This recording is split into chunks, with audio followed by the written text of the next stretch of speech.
Buenas tardes, mi nombre es Marisol García, represento a la Universidad de los Andes y esta actividad que tenemos hoy forma parte del Seminario de Escritoras Venezolanas que inició al comienzo del año y, y que durante todos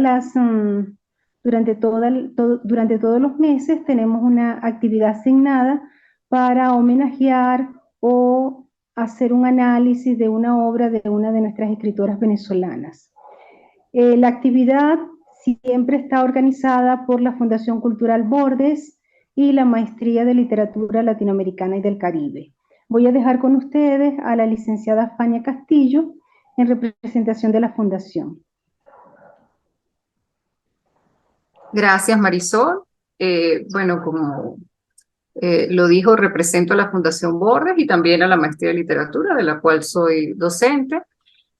Nosotros estamos muy orgullosos de tener este seminario que ha sido coordinado por la doctora Marisol, y quiero aclarar que no empezó a principios de este año porque ella no está incluyendo un preludio que tuvimos en noviembre del año pasado a raíz de que ella fue ganadora del Premio Nacional de Literatura Mención Ensayo, perdón, el premio Estefanía Mosca Mención Ensayo, y sobre la literatura venezolana y las nociones de género, específicamente sobre Ana Isabel, una niña decente, de Antonia Palacio, y tuvimos un primer seminario de varias sesiones sobre ese tema, finalizando el año 2022, y fue como lo que como que dio pie a esta idea de Marisol de recordar diferentes escritoras venezolanas cada mes del 2023. Y así hemos estado haciendo, con actividades muy enriquecedoras, con participantes maravillosas de diferentes partes del mundo, participantes hombres y mujeres, escritores, investigadores, lectores de diferentes tipos. Y pues bueno, simplemente un saludo y agradecimiento a todas por su presencia y participación y por la posibilidad de compartir este contenido tan valioso luego en el canal de la Fundación Bordes. Muchas gracias. Aprovecho para añadir, Fania, que la actividad que corresponde al mes de octubre será un homenaje a la escritora venezolana Teresa de la Parra, el 4 de octubre a las 6 de la tarde, también por Zoom. Así que quienes estén interesadas pueden ponerse en contacto con nosotras y les vamos a mandar el vínculo. Creo que sin más preámbulo vamos a entrar entonces en la presentación de la escritora que hoy nos congrega en este hermoso homenaje. Ella es la poeta venezolana Ida Granco. Esta actividad está coorganizada por LP5 Editora, coordinada por Gladys Mendía. Les voy a presentar una breve reseña de la poeta. Estoy segura de que cada uno de los ponentes, por supuesto, tiene un conocimiento en profundidad de la autora que ya ha estudiado, pero estoy pensando en quienes van a ver este video en el futuro, quienes no estudian literatura, por ejemplo, pero les interesa la poesía y seguramente querrán saber un poco de esta poeta. Es poeta, la primera periodista policial venezolana de formación autodidacta. En 1977 fue merecedora del Premio Nacional de Literatura en 1982. Fue merecedora del Premio Nacional de Literatura en 1977. En 1982 se ganó otro premio que lo corté y se me olvidó editar correctamente. Se crió en un hogar rodeado de libros donde desde los 3 años llamaba a su mamá de vez en cuando para dictarle una cosa que tengo acá arriba en la cabeza. Eran los poemas. La educaron en casa. Ella pasaba los días escribiendo en su pieza. La literatura era su refugio. Cuando tenía 13 años, publicó sus primeros poemas, con los que obtuvo su primer premio y se posicionó como una niña prodigio. A los 18 escribió su obra prima Umbral. El poemario ganó el premio de la Asociación Cultural Interamericana. Al siguiente año, sin haber terminado sus estudios de bachillerato, se convirtió en la primera reportera policial y cronista en el diario El Nacional. Ejerció el oficio de reportera a lo largo de medio siglo.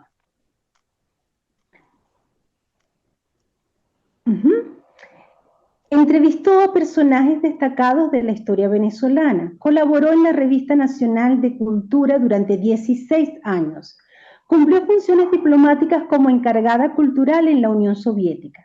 Sufrió problemas psiquiátricos que dieron vida a Memorias de una psicótica. Terminó su escolaridad y a los 40 años se licenció en Filosofía en la Universidad Central de Venezuela. Dictó la cátedra de Poesía y Poetas en la Escuela de Letras de su alma mater. Durante los años 80 se dedicó a dictar talleres de poesía en el Centro de Estudios Latinoamericanos Rómulo Gallego. Como verán, no solamente fue creadora, sino que también fue divulgadora de su arte, porque contribuyó en la formación de otros poetas. Ha publicado aproximadamente más de 30 obras. Sobre todo destaca la poesía, pero también tiene narrativa. Umbral en 1942, Cámara de Cristal en 1943, Contra el desnudo corazón del cielo 1944, La vara mágica 1948, que cabe decir que es una de las que más literatura crítica tiene.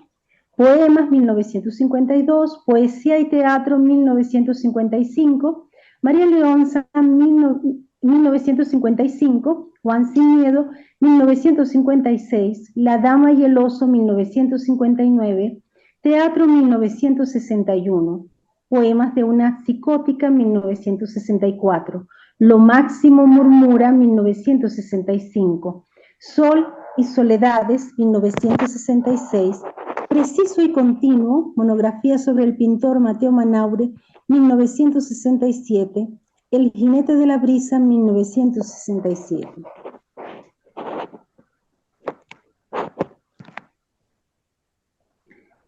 Este canto rodado, 1967, Salmos, 1968, 0 grados norte Franco, 1969, Los estetas, Los mendigos, Los héroes, Poemas, 1958, publicado en 1970, Magia y amor del pueblo, 1970, Tonta de Capirote, novela infantil autobiográfica, 1972, Sonetos del origen, 1972, La andanza y el hallazgo, 1972, Mitos simbólicos, 1973, Quehaceres, conocimientos, compañías, 1973, Pirulerías, 1980, Mito y realidad, 1980, Ensayo sobre arte, poética, el símbolo y la metáfora, 1983, La mujer en la obra de Gallegos, 1985, Salto Ángel, 1985, Historia y fabulación en mi delirio sobre el Chimborazo,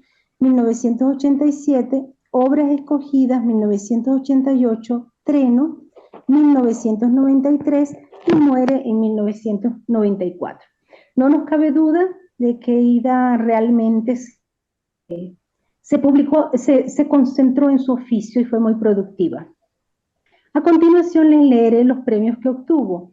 Premio de la Asociación Cultural Interamericana con la obra Umbral en 1942, Premio Nacional de Novela José Rafael Pocaterra con Juan Sin Miedo en 1957, Premio de Teatro del Ateneo de Caracas con la obra La Rubiera 1958, Premio de Teatro de la Universidad Central de Venezuela con la obra Penélope en 1960, Premio José Rafael Pocaterra, mención prosa, poesía 1961, Premio Municipal de Poesía El Poeta 1962 y el Premio de Poesía de la Universidad del Zulia, Lo máximo murmura 1964. A continuación verán tres transparencias, presentaciones en las que aparecen portadas de sus obras, una muestra extraordinaria de lo que fue su larga vida en la producción poética y de narrativa y de dramaturgia, por supuesto. Ajá. Y esta última presentación corresponde a un libro que le publicó la editorial Letra Muerta. Es un libro experimental que compila los poemas de Ida Granco desde 1947 a 1952, luego de 64 años de su primera edición en México, por cierto, donde me encuentro ahora. Ha sido reeditado por primera vez en Venezuela bajo nuestro sello con prólogo de Rafael Castillo Zapata y fotografías de Alfredo Cortina, Carlos Puche, el archivo personal de la autora y el archivo de la Biblioteca Nacional de Venezuela. Así que digamos que esa es su última publicación, ya no en vida, pero sigue estando con nosotros mientras leamos su obra y la analicemos. El programa entonces corresponde a un coloquio sobre la obra poética, nos concentraremos solo en la obra poética de Ida Granco y va a estar moderado por Gladys Mendía de LP5 Editora, quien va a conversar con 4 ponentes que se han dedicado a estudiar pues, su obra. Voy a presentar a Gladys. Es escritora y editora, traductora de portugués, forma parte del equipo de traducción del Atlas Lírico de América Hispánica, fue becaria de la Fundación Neruda en 2003 y 2017, participó en el taller de creación poética con Raúl Zurita en 2006. Ha publicado en diversas revistas literarias, así como también en antologías, la más reciente, Contemporary Archive Poems by Women of Latin America, editado por Juana Atcott y Jessica Pujol Durán. Sus libros más recientes son El Cantar de los Manglares, de 2018, Luces Altas, Luces de Peligro, de 2022, y Aire, de 2023. Es editora fundadora de la revista de Literatura y Artes LP5 y LP5 Editora desde el año 2004. De Ani Sirma, Video Encuentros de Mujeres Iberoamericanas, de la Feria de Escritores y Editores Migrantes, y es cofundadora de la Feria del Libro, Feria de Editoriales Independientes de Chile. Como editora ha desarrollado más de 25 colecciones entre poesía, narrativa, ensayo y audiovisuales, publicando a más de 500 autores. Así que Gladys está imitando muy bien a nuestra escritora homenajeada hoy, ha sido muy productiva. Te dejo entonces, Gladys, para que coordines este coloquio tan interesante con estos 4 ponentes que han hecho un estudio de la obra de la poeta Ida Granco. Muy buenas tardes. Quiero darles mi agradecimiento a la Fundación Bordes, a la Maestría en Literatura Latinoamericana y del Caribe, y en especial a la profesora Marisol García, por esta unión de voluntades para homenajear a nuestra querida Ida Granco. Gracias también a las invitadas e invitados, un grupo selecto de escritores y amantes de la obra de nuestra admirada Ida, con quien tenemos una deuda enorme que saldar, y sirva este homenaje para rendir honor y visibilizar a una de las extraordinarias voces de nuestra literatura, quien en vida fue una reconocida escritora por diversos autores como Mariano Picón Salas, quien la llamó la 10ª musa. Asimismo, recibió admiración de Juan Liscano, quien escribió el prólogo de Cámara de Cristal en 1943, también de Andrés Eloy Blanco, quien le dedicó un poema cuando Ida apenas tenía 16 años, de Elizabeth Shon, de Luz Machado, de Vicente Gervasi, entre otros.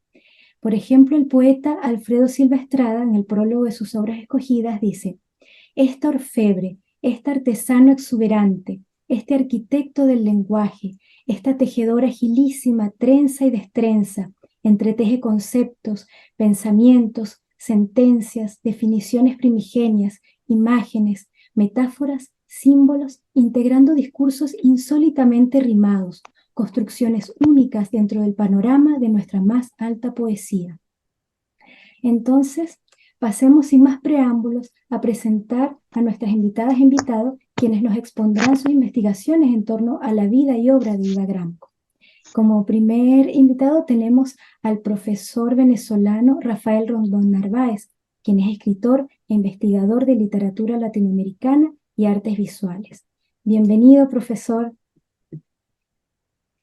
Bueno, muchas gracias, gracias por presentarme, gracias por compartir en este momento. Realmente me siento muy honrado de estar con todas ustedes. Cuando la profesora me invitó a compartir este homenaje a Ida Granco, que está muy pronta a cumplir de nuevo una fecha aniversaria de su nacimiento, yo vengo trabajando la poesía de Ida Granco, y específicamente hay un libro que he leído, releído, que es El poema de una psicótica. Sin embargo, en el trayecto se me ocurre no hablar de la Ida Granco poeta, sino hablar de una faceta un poco menos conocida de ella, ¿no?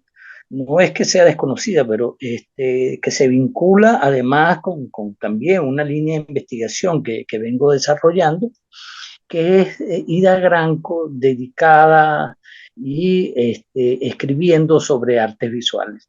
Esa faceta de Ida Granco que fue continua, sin embargo, hoy, ¿verdad? No ha sido, creo yo, tan comentada ni tan analizada. Entonces, esto coincidió además, estas ideas de hablar de Ida Granco y su relación con las artes visuales y su escritura sobre artes visuales coincidió con un seminario de crítica de artes que actualmente estaba dictando hasta hace poco y uno de mis estudiantes que quiero en este momento honrar, que se llama Ken Pérez, me hizo llegar algunos textos que estaban en la biblioteca o que están en la Biblioteca Nacional, textos que son inéditos, que estoy casi seguro que son inéditos esos textos, y son textos de Ida, manuscritos que él transcribió. Entonces yo creo que me motivé por esto, me motivé por la invitación a hablar un poco y voy a tratar de ser breve de lo que vengo a comentar, ¿no? Esto coincidió además con una investigación que vengo yo realizando desde ese tiempo, que me he preguntado sobre esa relación entre los escritores y la crítica de arte en Venezuela.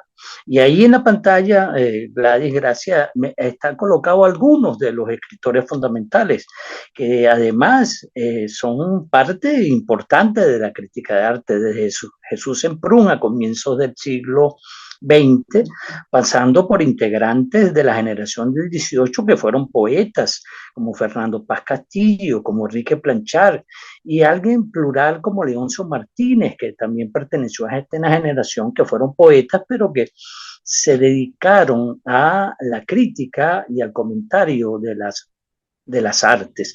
A Mariano Picón, a quien sobre quien acabo de publicar un artículo, también Mariano Picón además frecuentemente escribió y se dedicó a las artes visuales. Y en esta tradición quería conectar la obra de Ida Granco, y por varias razones además, no solamente por su escritura, sino por su vida misma. Mucha gente no sabe que Ida fue durante muchos años profesora de filosofía del arte en el SEGRA, en el Centro de Gráfica, ¿verdad? Y durante muchos años ella estuvo esa cátedra. Además, otra forma vital que la vincula con las artes es que su hermana Elsa es una de las autoras, de una de las artistas fundamentales de la plástica nacional. Ella es una de las grandes pintoras del informalismo, ¿no? Y por esas dos razones, por ser docente, además de filosofía del arte, como docente también fue Mariano Picón Sala durante muchos años en Chile, además, en Chile dedicado a las artes visuales. Esa relación, ese vínculo de Ida Granco con las artes visuales está en su vida y está en la obra. Además, como la profesora hizo una presentación al principio, Ida dedicó una parte a una escritura de periódico, además constante, y mucho de este trabajo que voy a comentar muy someramente está todavía, ahí hay una foto de Ida con las dos amigas, bueno, con su hermana y con Elsa, con su hermana, perdón, y con Elizabeth Shawn, que hablan de ese vínculo desde hace mucho tiempo. Entonces, quiero comentar si quieres pasa, por favor, Gladys, la próxima.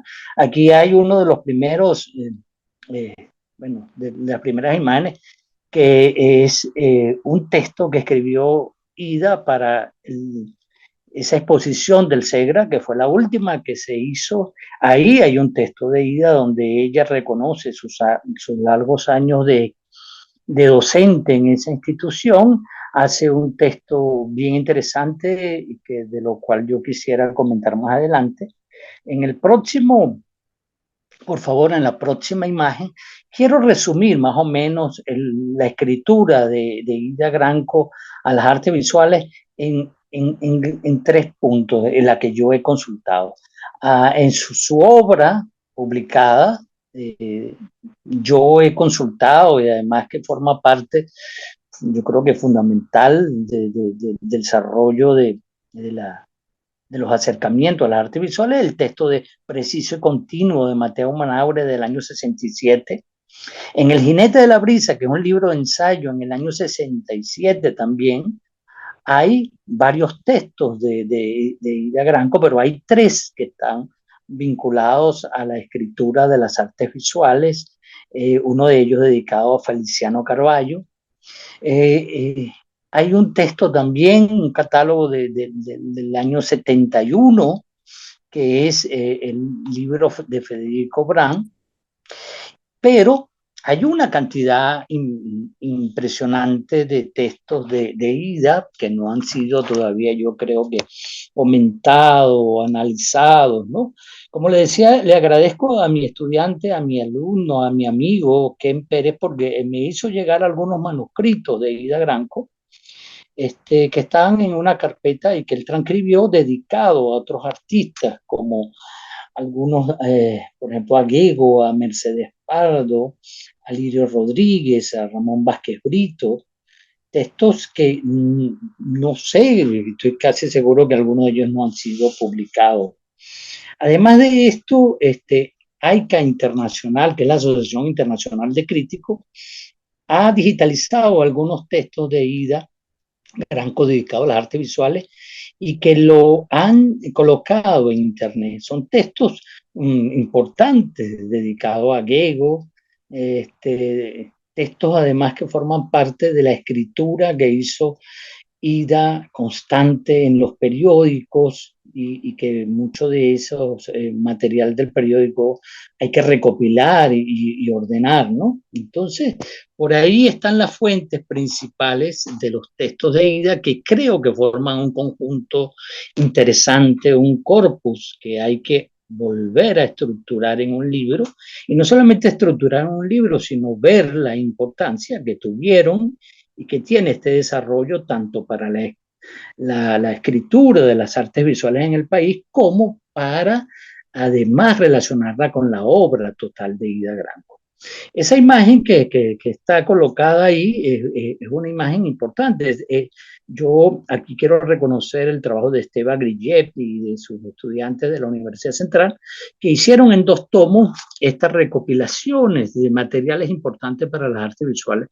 Pero al yo buscar ahí, Aida Granco, no aparece en ningún registro. Me pareció curioso porque aparecen otros escritores que también escribieron sobre arte, como Juan Liscano, como Meneses, como Picón, bueno, como algunos de los que he citado. Sin embargo, Ida, que tiene una obra importante, no aparece en esa recopilación. Eso me confirma a mí que ciertamente hay que volver a agrupar estos textos de Ida y volver bueno, volver no, nunca se ha hecho realmente, ¿no? Los textos todos de ella dedicados a las artes visuales, armar ese corpus y comenzar en un momento creo que es importante revisar cuáles son sus características y cuáles son su importancia. Algunas de las portadas, si quieres, Gladys, bueno, ese es algunas de las portadas de los catálogos que yo he consultado y que es el Preciso y Continuo, que es un texto dedicado a Mateo Manaure. Si quieres, pasa otra imagen, porque ese es un texto precioso, además de un catálogo de una exposición, con unas fotos, además increíbles, de uno de los fotógrafos importantes del país. Esto es simultáneo a la época de las vanguardias venezolanas y la fotografía de Daniel González, retratos de Mateo Manaure, que en esa época tenía 40 y pico de años, en ese catálogo. Además, un lujo, porque se unen Daniel González, Mateo Manaure y el texto de Ida Granco, es realmente un lujo. Después hay otra imagen de otro libro que también es un libro de ensayo, pero ahí aparecen tres textos que creo que son importantes, ¿verdad? Para conocer la postura de Ida Granco en cuanto a las artes visuales. Luego están otros textos, si quieres pasa, Gladys, también, ahí hay uno de Miguel Zanoja. Yo creo que es mucho lo que todavía hay que recopilar del material de él. Ok, ahora, para ir como precisando algunas cosas, ¿verdad? ¿Qué tipo de textos son estos que yo he consultado y que he leído y que he tratado de releer varias veces? Hay muchos que tienen una reflexión filosófica, una reflexión estética, y es lógico que sea así, viniendo de alguien que había durante muchos años dedicado a la filosofía del arte y que los textos reflejan esa reflexión estética que muchas veces generaliza y no atiende a la obra misma, sino que la obra a veces le funciona como una excusa para reflexionar sobre la función del arte, sobre la función de la plástica, y me parece interesante que además de eso ella a veces vincula la plástica y las artes visuales con su misma obra. Luego hay una serie de textos que son realmente una crítica de las obras, ¿verdad? Que tienen una función incluso, vamos a decirla, contextualizada, porque es una exposición que visitó o alguna noticia que llamó la atención, por ejemplo, el premio que le dan a Mercedes Pardo o una exposición que visitó de un autor. Hay otro que son reseñas y ese carácter de reseña es mucho más breve y demuestra además, bueno, ya los textos demuestran no solamente la asiduidad de ida a las exposiciones, sino el enfoque que ella tenía sobre lo que veía, ¿no? Si quieres pasemos la otra imagen. Hay algo que me parece interesante que además yo he tratado de ver en estos escritores que han hecho crítica de arte en Venezuela, como ya les decía, Mariano Picón es uno, Leoncio Martínez y otra serie de escritores, es como ellos utilizan ese recurso retórico que es de la éfrasis, que tiene que ver con cómo yo, con las palabras, hago visible la obra, o la obra en todo caso se convierte en una representación textual, y la obra entonces, y la obra muchas veces no aparece, pero la misión de estos escritores es describirla, analizarla, explicarla, juzgarla, ¿no? Un asunto que es fundamental dentro del comentario y dentro de la crítica y dentro del análisis. ¿Cómo funciona esto en el caso de Ida Granco? Es la gran pregunta que yo me hago. Y la pregunta que me hice al principio y la sorpresa muchas veces que me consigo cuando leo sus textos. ¿Cuál es la formación, además de Ida, dentro del campo de las artes visuales como para acercarse a estos textos? ¿Qué tipo de comentario hace? ¿Dónde está la poeta a la hora de describir estas obras? ¿La poeta queda ausente o la poeta sigue estando presente? Otra cosa que me pregunto también es la obra poética de Ida muchas veces ha sido juzgada como hermética, como difícil de entender, como que un público a veces no termina de penetrar su significado. ¿Qué ocurre cuando me enfrento a las artes visuales y aquí hay un público al cual tengo que hacer visible lo que yo he visto y en todo caso comentar, porque está la obra y entonces tengo un lector al cual tengo que abordar, ¿verdad? ¿Cómo me enfrento a eso? Si quieres, Gladys, por favor. Hay algo que me llama la atención, por supuesto, esto que yo estoy presentando hoy es un trabajo que está en proceso, pero es un trabajo que yo quería compartir con las amigas poetas. A mí me llama la atención muchas veces cómo ella, Ida Granco, al comentar la producción plástica, muchas veces ella está hablando también de su poética particular, de cómo asume ella su creación lírica. Hay un texto dedicado a Lirio Rodríguez que se llama ¿Qué son las ubicaciones incongruentes? Y ella ahí hace toda una reflexión sobre cómo el pintor ve la realidad y cómo alguien y cómo mucha gente cree que los pintores tienen algo de neurótico o algo porque ellos no ven la realidad de una manera como la ven todos. Este texto, aunque habla de Lirio Rodríguez, yo creo que también está haciendo referencia a su forma de ver la realidad y su forma de construir como poeta su realidad. Hay una cita que está más adelante que yo quiero leer un poco, porque fíjense ustedes, esto lo dice sobre Lirio Rodríguez, pero no lo dice también acaso pensando en su propia creación. Y dice, puede que un artista padezca de rasgos neuróticos, puede que su gran sensibilidad le impida una salud mental a toda prueba, pero sucede, sin embargo, que aún en el caso de que el creador se encuentre sano, su donaire o su brío consistirá en ofrecernos lo imperceptible, lo sutil, lo que nadie ve de las cosas, paisajes, panoramas, rostros, fisonomías, objetos. Yo creo que este texto es crucial, ¿verdad? Para entender esa poética. El hecho de que mucha gente piensa que el escritor o el artista es alguien que solamente por ver la realidad diferente ya inmediatamente se convierte en un creador. Ida en este texto lo afirma con una contundencia clara, ¿no? O sea, no es solamente percibir la realidad, sino el hecho de construirla, sea como artista visual o sea como poeta.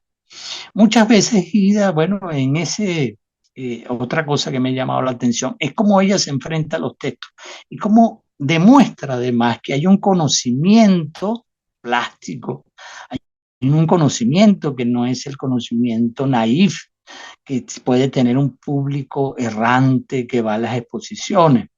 Ella utiliza algunas veces el análisis formal de las obras y además demuestra, como en el caso cuando habla con Mateo Manaure, que conoce la tradición plástica contemporánea a ella y que conoce además la historia del arte.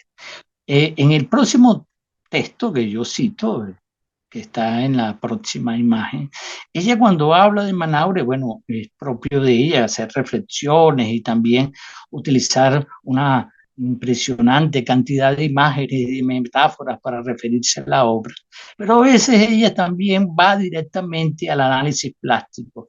Y hablando de la obra de Mateo Manaure del año 67, en plena época del informalismo, ella se da cuenta y dice, otro rasgo, aspecto o carácter hay que resaltar en el joven maestro Manaure. Está unido a todo lo asentado anteriormente y es este. Manaure vuelve al óleo después de haber trabajado durante 10 años con caseína y montajes a base de acrílico. ¿Por qué ha tornado el óleo? Ella se pregunta por qué ha tornado el óleo en un momento en que muchos artistas, y uno podría decir entre ellos su hermana Elsa Granco en su momento con el informalismo, abandonaron el óleo para experimentar con otros materiales. Y ya está clara de que en ese momento el arte había, sobre todo, abandonado la pintura. Entonces ella a mí me parece este texto clarividente porque ella, una de las reflexiones que hace, y es la siguiente, la que está en la próxima imagen, ella dice, vuelve al óleo. ¿Y por qué vuelve al óleo? Completamente al óleo en su sentido más estricto, pero de ningún modo al óleo de ayer, al óleo antiguo, al óleo simplemente desde un mundo suyo de vibrador sosiego, a la pintura sí, a la pintura que se encontraba ya sin deuda de amor para con ella. Y ella termina la reflexión en ese catálogo diciendo, no aquí en esa, sino algo que no cito, termina diciendo que el hecho de volver al óleo es como cuando un artista vuelve a las estructuras tradicionales de la poesía. Por ejemplo, si un poeta vuelve al soneto, ¿verdad? Que de aquí entonces es otro momento en que yo siento que Ida también está hablando de su obra, ¿verdad? Y el regreso a las formas y estructuras tradicionales que en algún momento también ella exploró. Bueno, yo, como lo que tengo son unos breves minutos, quería terminar con esta revisión, ¿no?, de la obra de Ida Granco como una autora, y yo me atrevería a decir, no estudiada en su faceta como crítica, como comentarista de arte, como reseñista, y que mucho de esto que escribió Ida Granco se se emparenta con su propia poética, con su propia creación, y nos habla además de una ida plural y una ida que, como muchos poetas, no desatiende la imagen visual y su vínculo con la escritura poética. Eso es lo que quería decir y te agradezco mucho por haber pasado estas imágenes y por, bueno, y a la profesora y a ti por haberme invitado.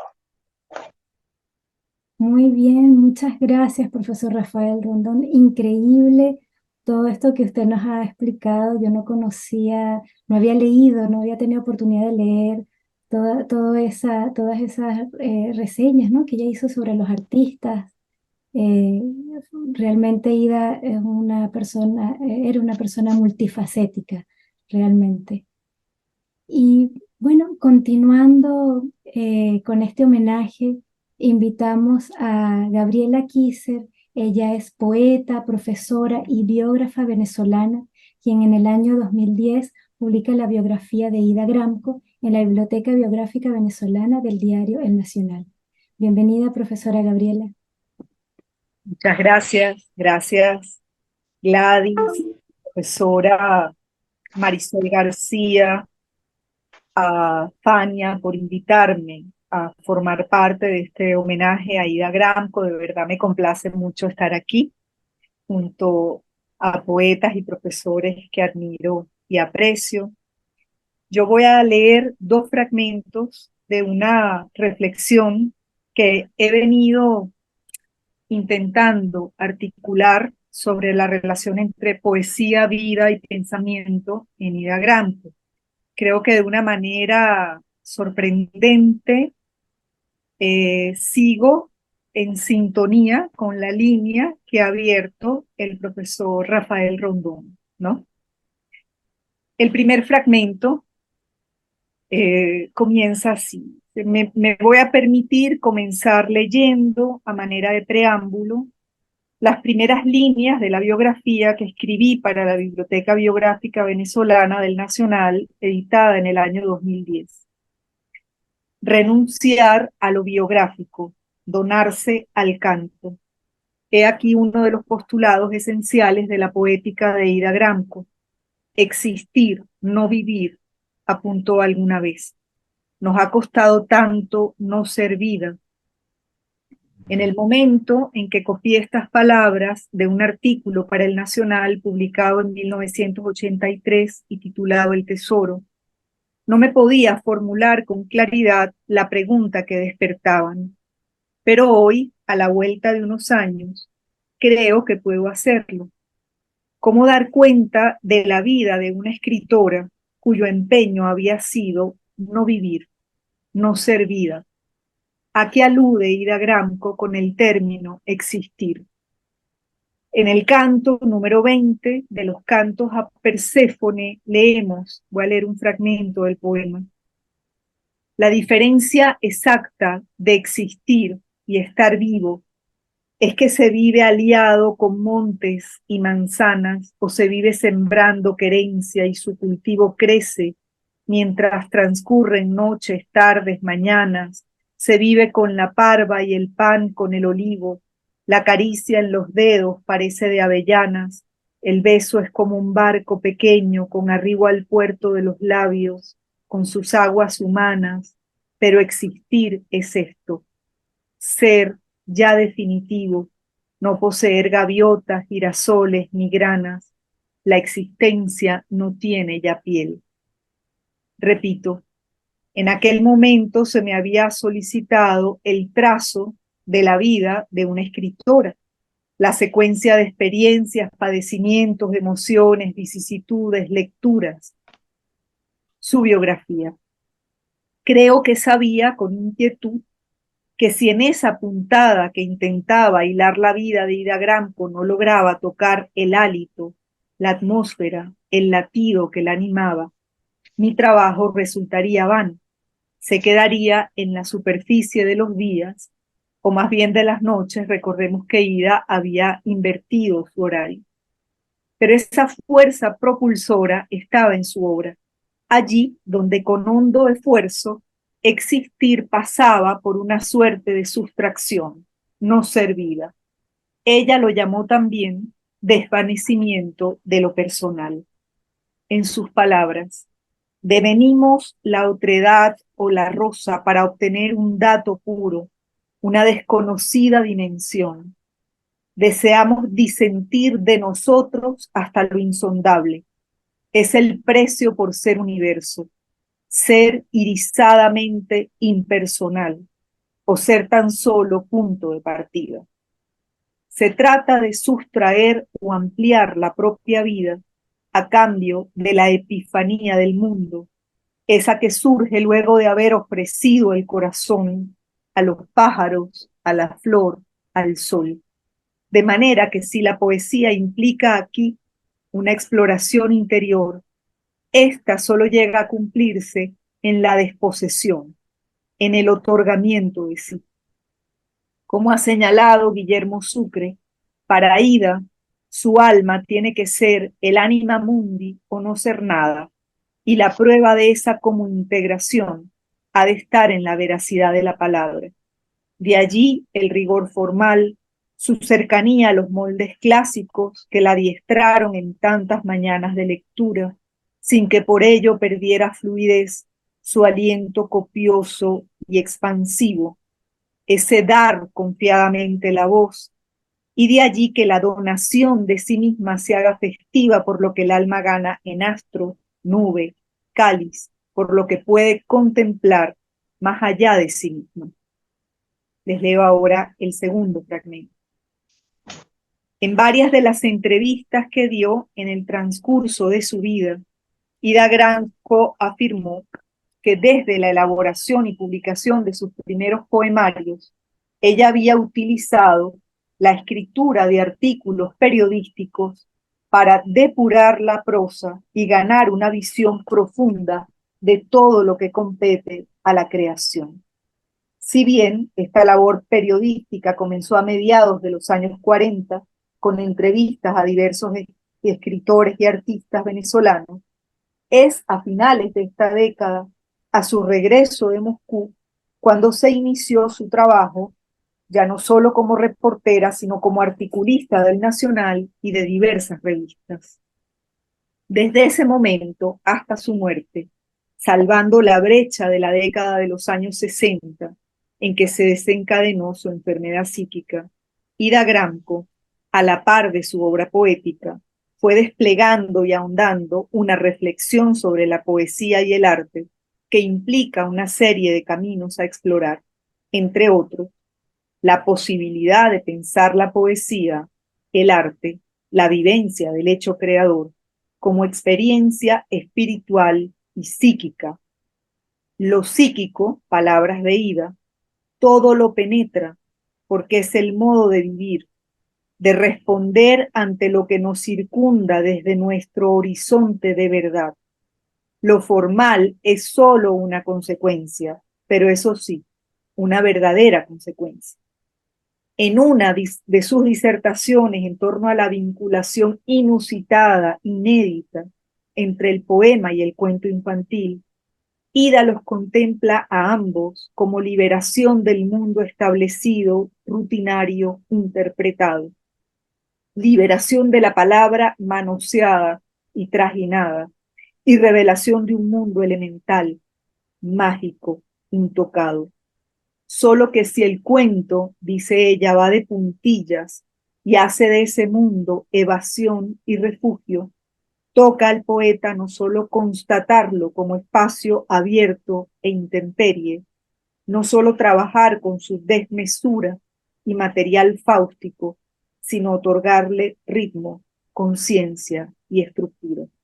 Esta revelación de un mundo y sobre todo de una poesía nueva o de una nueva visión de la poesía está marcada por el encuentro con el poeta venezolano en lengua francesa, Robert Ganson, cuya familia se había trasladado a Bruselas siendo un niño.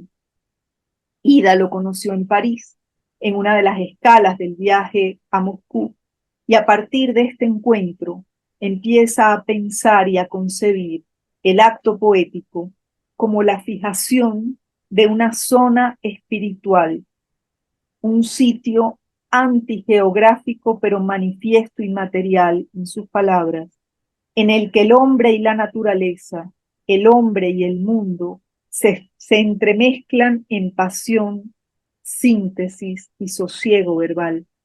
Dentro de la tradición poética de Occidente, esta zona se corresponde con la visión analógica del universo, con la idea de las correspondencias de Baudelaire, con el espacio abierto de Rilke.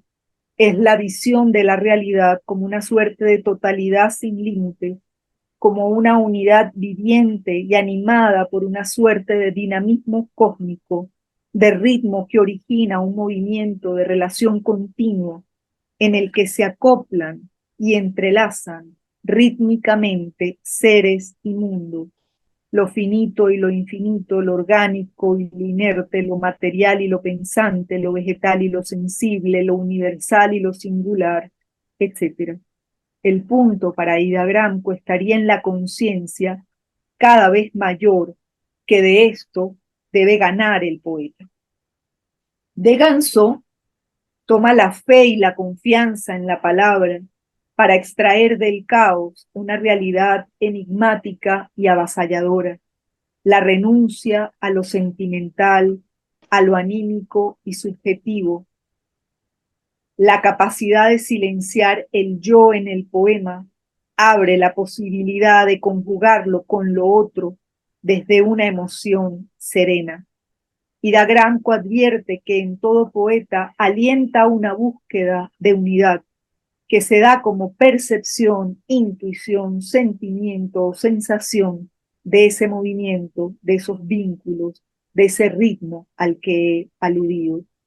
Solo que el sosiego y la emoción serena de Ganso se transforman en ella en deseo y avidez unitaria, en imperativo lírico, en ambición, en energía definitiva. En una carta a Osvaldo Trejo le dice: lo que nos tienta es esa antigua esencia, la sed de continuarla, el afán inexplicable y mágico de proseguirla. Si fuéramos más simples, más menudos, quizá más tontos, sería más fácil. A lo largo de sus artículos de estos años, a veces dice que el costo de atisbar esa totalidad o realidad sin límites es desaparecer en ella, que la vida propia del poeta desaparece en la existencia del mundo. O bien dice que el yo del poeta tiene que ser muy fuerte para poder soportar esa apertura sin desintegrarse. O bien afirma que el yo no se pierde, sino que se ensancha al ser partícipe de la unidad.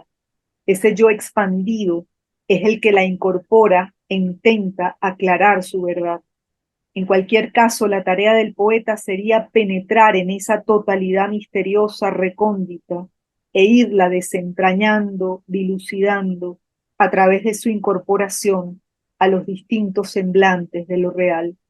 El poeta no está, según Ida, para cantarse a sí mismo, a la naturaleza, al mundo, sino para hacer realidad, para hacer hablar a la realidad. De allí que esta totalidad o unidad sea también concebida por Ida Gramco como un territorio de certidumbre objetiva, una instancia de realidad hablada.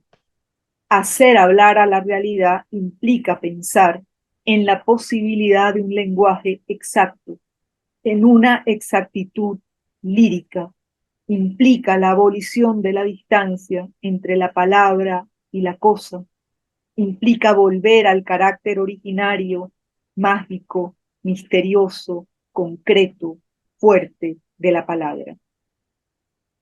Pero, como le dirá ella muchos años después al periodista Sergio Dávar, en ocasión de la presentación de su libro Poética, el trabajo del poeta no solo consiste en fundar el mundo, sino en destruirlo, romper la creación a través de la metáfora. La totalidad o unidad no es otra cosa que el movimiento metafórico por el que todo pierde sus límites. Los entes se quiebran para poder conjugarse. Tras su enfermedad, que implicó para ella un quiebre literal, se deshizo mi ser, dijo en una oportunidad. Su reflexión dio un giro. En libros como Mitos Simbólicos y en la serie de artículos que va publicando desde 1979 hasta 1993, un año antes de su muerte, su visión de la poesía toma un tinte místico. De hecho, es una experiencia en cierto modo mística, una extraña unión con la divinidad, la que le permite salir de la locura. La imagen del cielo, la identificación entre alma y cielo, sustituye aquí la totalidad o unidad anterior que no tenía resguardo para ella. El cielo, en cambio, si es un espacio sin límites, está bajo el amparo de la divinidad. Se reconfigura también la tarea del poeta. Ya no se trata de un ser que debe abrirse a la otredad, sino dominar lo oscuro, opresivo y avasallador de sí mismo y del mundo. La capacidad poética para Ida en este momento tiene que ver con la voluntad de silenciar la duda, el duelo, la angustia, el vértigo, el sufrimiento. Genio es, dice, una capacidad sobrehumana de disciplina. Se da también en estos años una reflexión sobre el vínculo entre arte y trastorno mental. Su afirmación siempre será en este sentido, que el padecimiento psíquico no enriquece la experiencia poética, sino que la estrecha y menoscaba. En los años 80, particularmente en el libro titulado Poética, publicado en 1983, concebido por ella como una suerte de libro síntesis, hay una vuelta sobre la poética anterior y un intento de conjugar ambas. Ida retoma entonces el deseo lírico como deseo de vastedad y de infinito, como deseo de traspasar la limitada condición humana, pero dice que se trata de llegar a una visión sutil y salubre de lo ilimitado. Así, intenta conciliar la visión de la poesía como riesgosa búsqueda de infinitud con la disolución subjetiva y objetiva que esto implica y como espacio salvo y redentor. También, y es quizá para mí lo más conmovedor de este libro, una manera de fraternizar con el polvo. Resulta difícil atisbar qué sucedió con la visión de aquella nueva era de poesía. Tal vez justamente sea el tropiezo de esa nueva era lo que le brinda hondura y ambivalencia a la obra de Ida Granco. Una imagen de esta ambivalencia es el caracol. Si para César Dávila Andrade ella ha sacado al pequeño y fraterno caracol de su emparedamiento y lo ha erigido en símbolo y laberinto, para Picón Salas, el misterioso símbolo existencial de su poesía es justamente la blanca celda en espiral de su calcario, esa morada de cal, escondida gruta para concentrarse, ensimismarse y desde allí hacer resonar el rumor del océano. Muchísimas gracias, profesora Gabriela. Excelente exposición. Y ahora continuamos con Ana María Hurtado. Ella es poeta, ensayista y médico psiquiatra venezolana. Bienvenida, querida poeta. Déjame prender acá. Bueno, muy múltiplemente agradecida por la invitación de Gladys de estar compartiendo acá con Fania, con Marisol y por supuesto con estos extraordinarios autores como son el profesor Narváez, Gabriela y la gran Belén Ojeda, ¿no? Y sobre todo el mayor agradecimiento es poder reunirnos en torno a Ida Grampo. De alguna manera esto es un ágape que trasciende incluso el hecho literario, ¿no? Me gusta haber estado acá después de escuchar al profesor Narváez y a la estupenda aproximación de Gabriela, porque me da pie estaba tomando nota, a hilar algunas otras cosas que quisiera compartir. Yo voy a leer algunas partes del ensayo que yo hice sobre el libro, a propósito del libro Poemas de una psicótica, que se llama La palabra, el anhelo y la flor de la conciencia.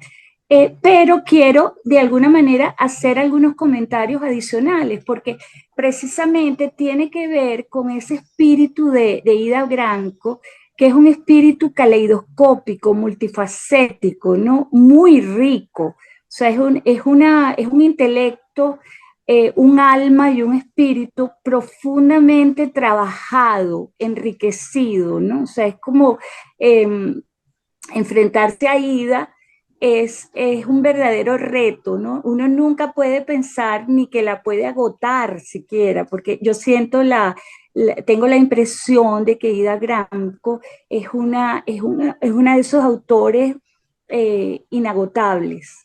Incluso uno vuelve a leer su obra y encuentra otras cosas, ¿no? O como te pasó a ti ahorita, que esa aproximación de ella al fenómeno artístico plástico, pues está allí y pareciera olvidado, ¿no? Y así hay muchas otras cosas de Ida que parecen que sufren un olvido o un eclipse. Yo quiero verlo como un eclipse porque los eclipses son momentáneos, ¿no? Pasan, ¿no?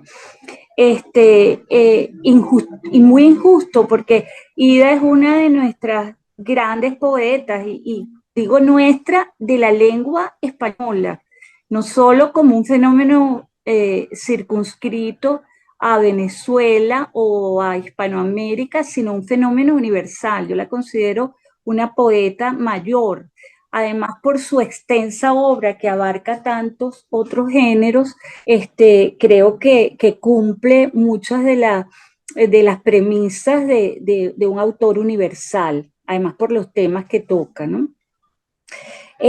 Antes de hacer la lectura, quiero hacer unos ciertos comentarios. Fíjense que Elizabeth Shen, gran amiga, prima, casi un familiar muy cercano, se crió con ella en Puerto Cabello y mantuvieron lazos familiares y amistosos muy estrechos.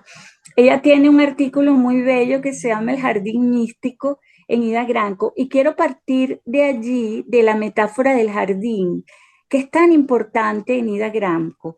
Desde su recuerdo infantil más antiguo, que si seguimos la técnica psicoanalítica, uno pensaría que ese primer recuerdo encubre una realidad muchísimo más profunda, ¿no?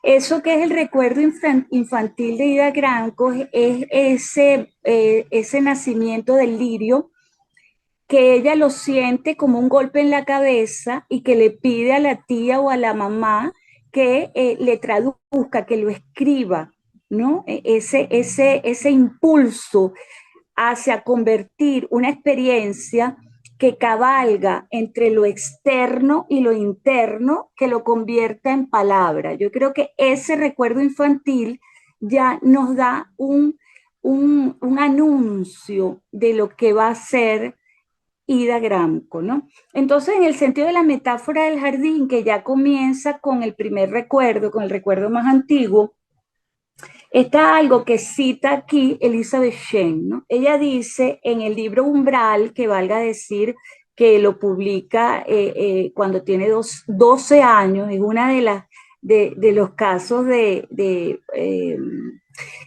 precocidad literaria, poética. Ella, que además se gana una mención honorífica, ella dice algo muy interesante en un poema llamado Amor. Ella dice, escuchen lo que es capaz de elaborar una niña de 12 años.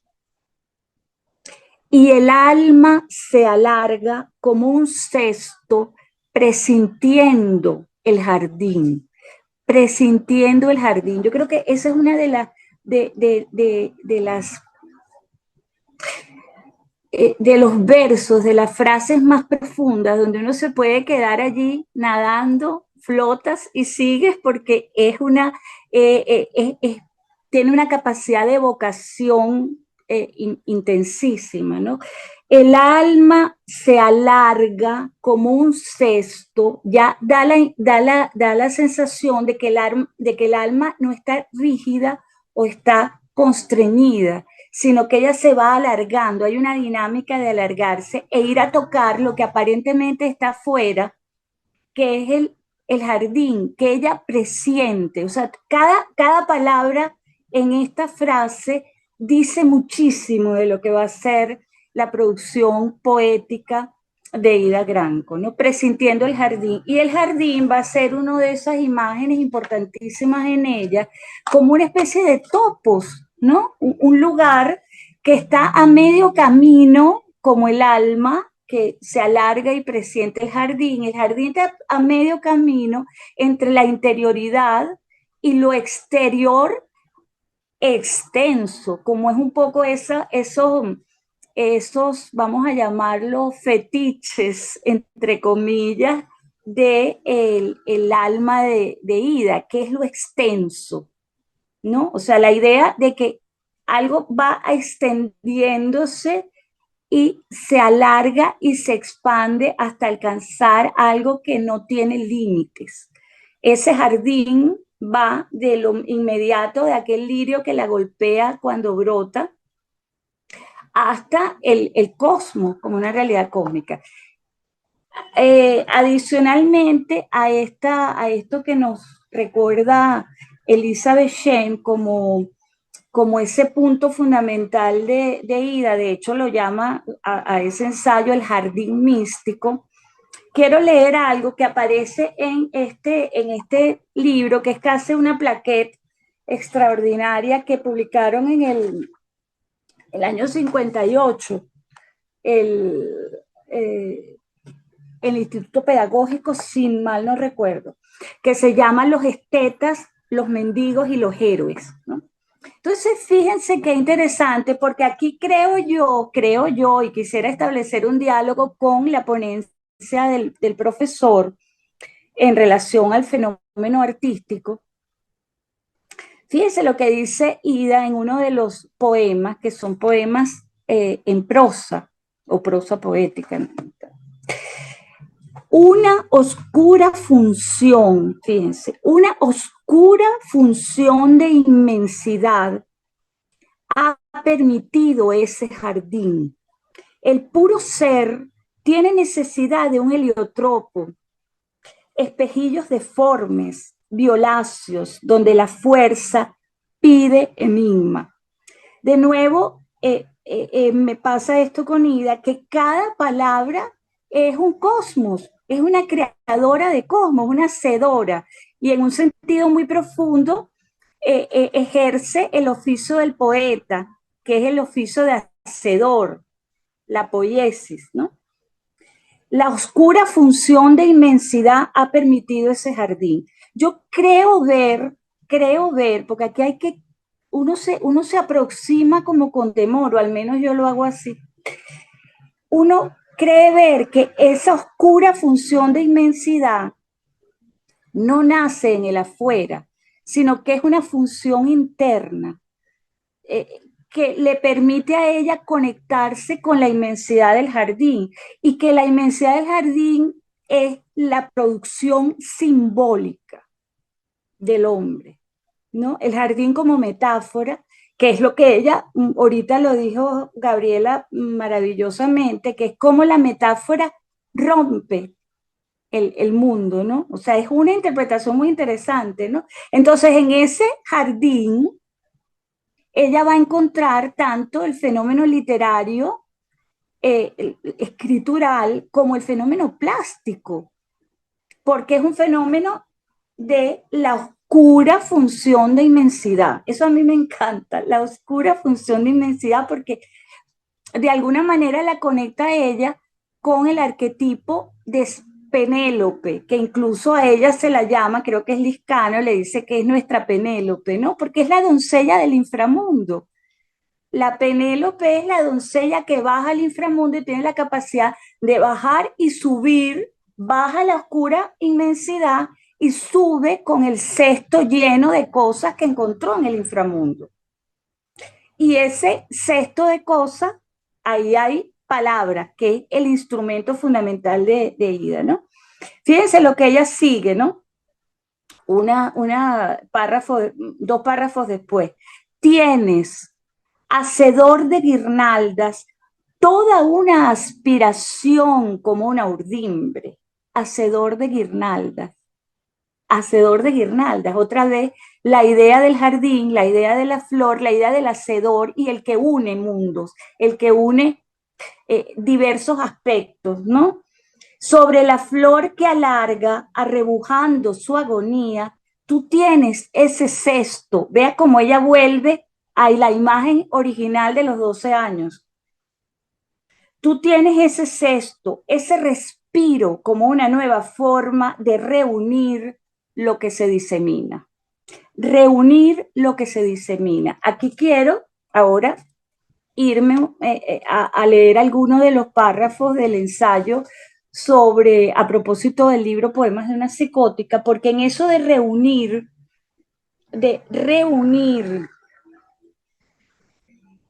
quiero buscar la palabra exacta porque ella es cuidadosa al extremo con la palabra.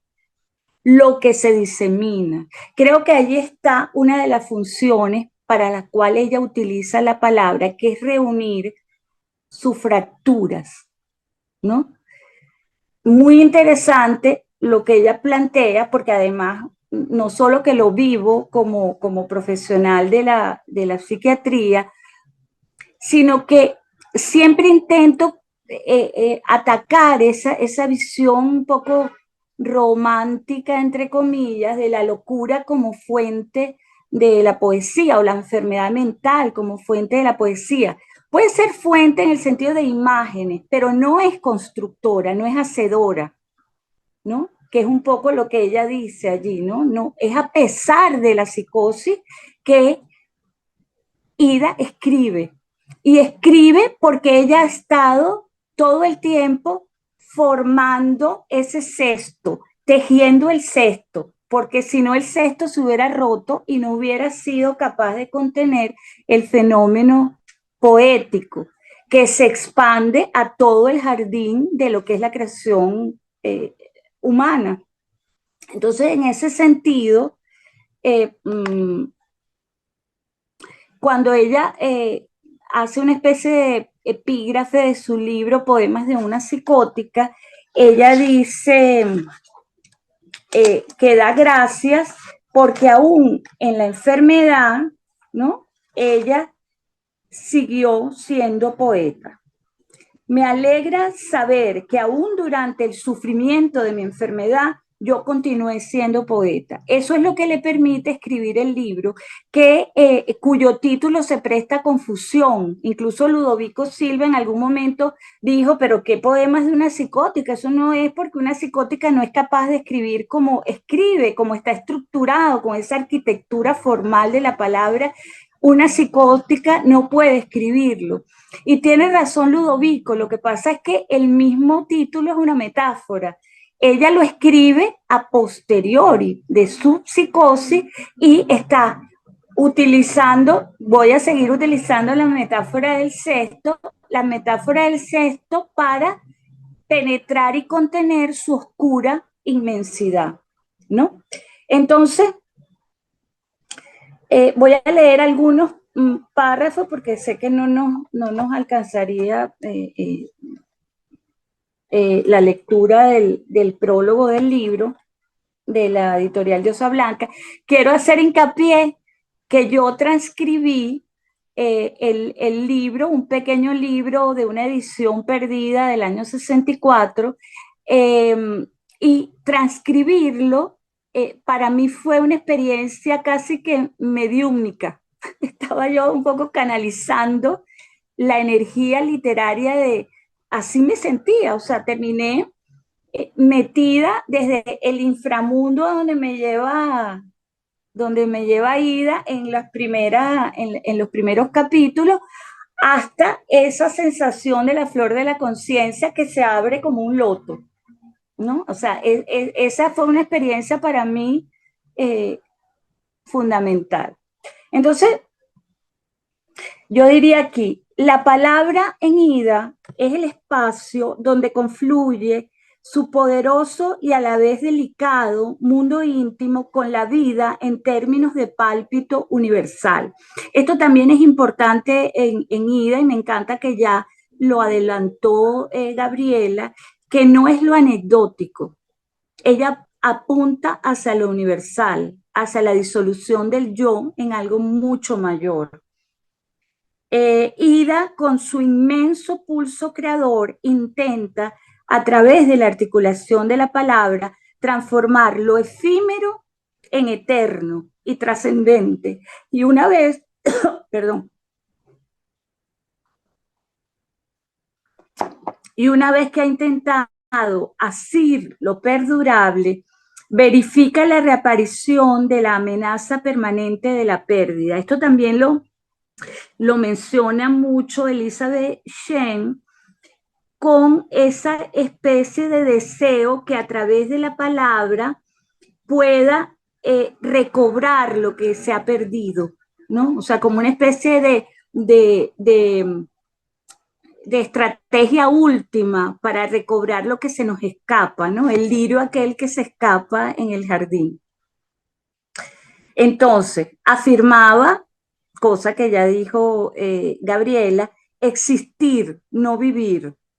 Nos ha costado tanto no ser vida, pareciera que en ella el existir cabalga incesante sobre la vida. Y es la palabra un instrumento mágico que permite el advenimiento del existir. O sea, solo existimos a través del proceso de generar palabras, de hacer símbolos. Esto es una postura no solo literaria, una postura filosófica profunda, ontológica. El ser poético de Ida es existir. Por eso en ella vida, existencia y poesía son indivisibles. El recuerdo infantil de una pequeña de 3 años dictándole a la madre un poema nos prefigura su devenir. En su jardín es testigo del florecer de un lirio. Ella corre, se golpea y dice que tiene algo en la cabeza. Tengo una cosa aquí, señala, y necesita decir eso. El caso de tal precocidad es asombroso, no solo por la profundidad poética en la imagen percibida, sino por la prodigiosa utilización del lenguaje para transmitirla. Ella dice, en esas matas de verdosas hojas, como un lirio blanco, no, como un alma blanca, surge un lirio encantador. O sea, ya hace la asimilación alma-lirio, ¿no? O sea, lo personal sale al jardín y al salir al jardín ya pertenece a lo colectivo y a lo cósmico, ¿no? Además de ser una deliciosa anécdota infantil que asoma en el episodio del lirio, ya se anuncia en Ida una definitiva visión poética, un golpe, algo que desde dentro pugna por salir junto a la urgencia por atraparlo. A los 12 años nos dice lo que yo ya leí, que su alma se extiende como un cesto ante el jardín. Ida insistirá en sumergirse en un universo vital, desbordante, insólito, barroco, casi delirante de palabras que intentan dar forma a lo que en inicio es inefable. Ese ardor constreñido en la potencia oscura, esto es importante otra vez, la oscura función de inmensidad. Lo oscuro es medular, ¿no? Ella es una especie de mística de la oscuridad, de mística. Sí coincido con Elizabeth Shen y otros que la toman que en su última fase o su última fase, porque uno no puede decir la última en ella, ¿no? Las más recientes, ella hace un vuelco hacia lo místico, claro, pero a mi modo de ver es una mística que parte del oscuro, del inframundo. Entonces, ese ardor constreñido en la potencia oscura de su espíritu la impulsa hacia la luz, intenta un camino de iluminación desde la sombra, pescando de dónde viene la luz, y la luz en Ida es la palabra. Claro, esta sombra está más que expuesta en el libro Poemas de una psicótica, donde ella describe sus primeras aproximaciones en términos del sufrimiento psíquico que tuvo, ¿no? Que en el momento que lo tenía no podía decir palabras. Es interesante, ¿no? Ella fíjense que en el momento que está psicótica, ella deja de hablar, ¿no? Y dice que no puede, ¿no? Que no puede hablar. El dar cuenta de experiencias límites de sufrimiento psíquico ha sido un tema recurrente en los poetas. Sin embargo, en el caso de Ida Granco, quien es una persistente buscadora de trascendencia, la cito, de lo inmenso que cabe en el ala de los pájaros.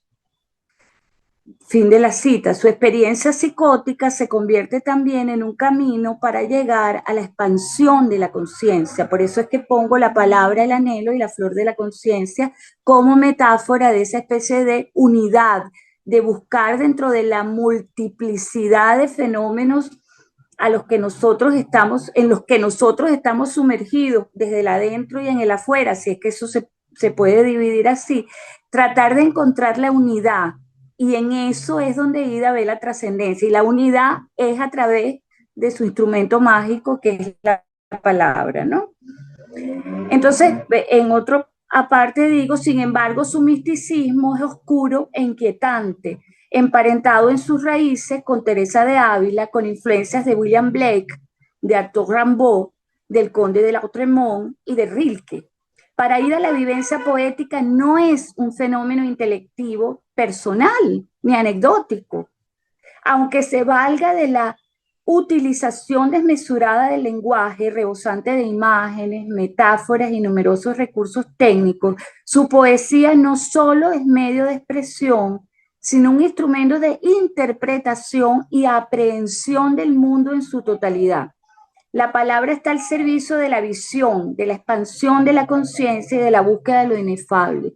Como ven, Ida es un fenómeno literario importantísimo, y esta aproximación de la palabra como instrumento para comprender y aprender todo el fenómeno vital y cósmico, lo va a tener en todo lo que hace, no solo en la poesía, sino en el ensayo. Ya vimos allí un ejemplo para muestra los botones que presentó el profesor Narváez en relación al arte. O sea, eso que les trae es toda una poética de la aproximación a la imagen plástica y al hecho artístico.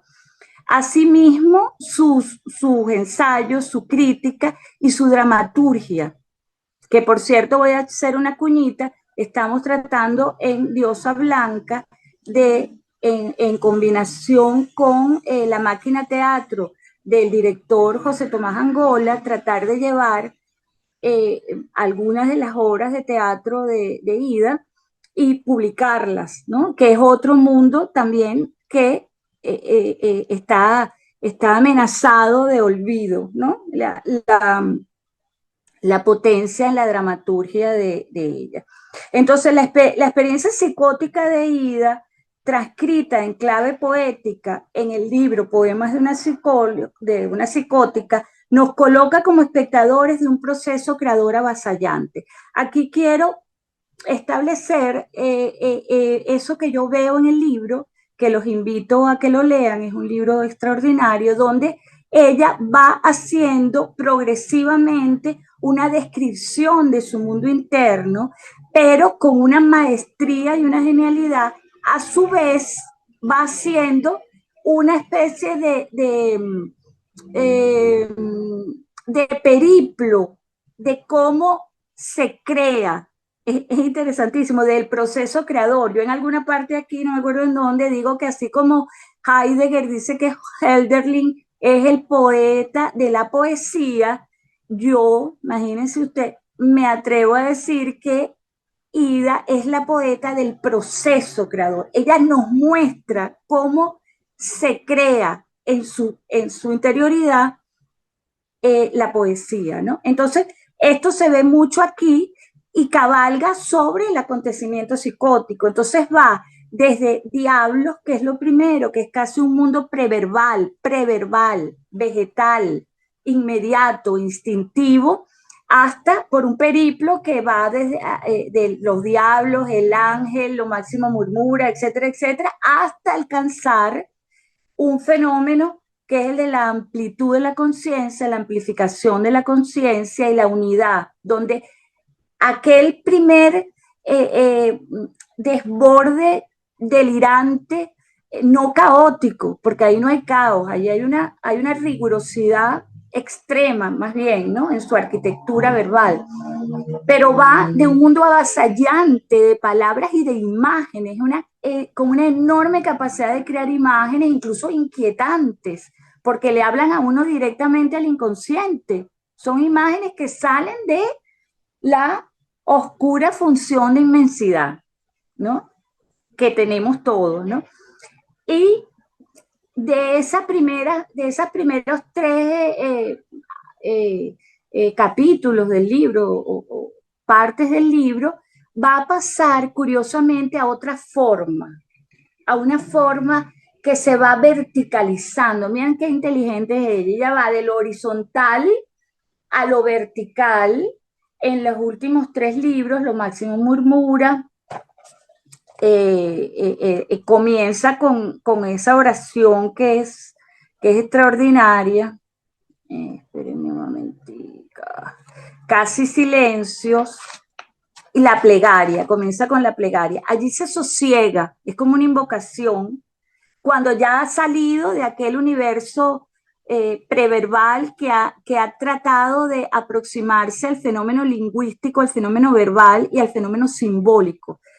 Y progresivamente, en Casi silencios y Lo máximo murmura, ustedes ven que ella empieza a escribir en vertical, empieza a hacer lo que diría el profesor Narváez, que es el regreso al origen, el regreso a una especie de poesía, una arquitectura poética sosegada, rimada, con un ritmo que no es ya aquel desborde oceánico de la primera parte del libro.